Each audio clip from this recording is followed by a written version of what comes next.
tulutuani Nifuku sa ibabuna Finufitiavana ulunduno filai itiao mijuru nyai tumekwana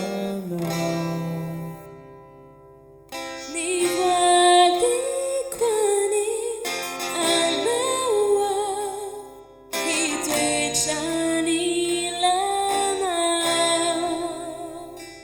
ulundula sirai Lui sikulasirai mafiori na mandrakizai Naifitiava na miunami ni Kristi Nadi una kufandise na urena kenya ndalanga Jesu sioni ftava na yani Andres Faruza haka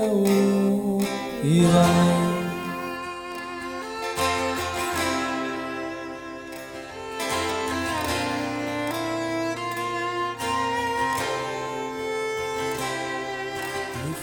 Fiainana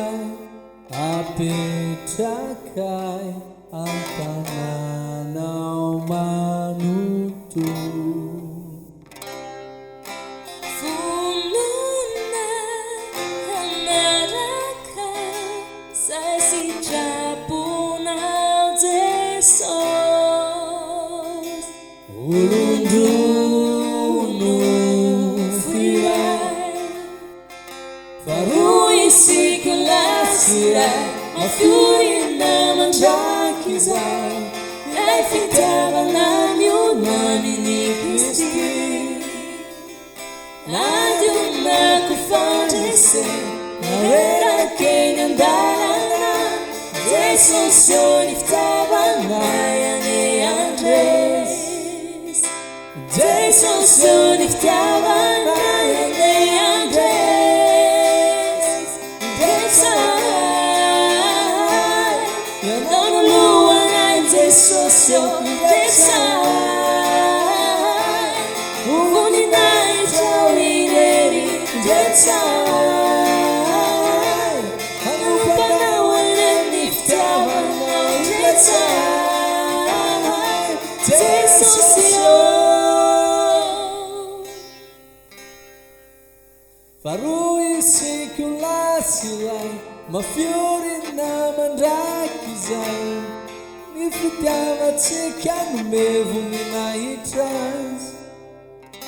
Miona mbuni vatuna maheri zuluarima Jesu sipataka na mandrakizai Jesu sigutupuna mandrakizai Jesusi manjamanisha mandrakizai Jesus Christi fiore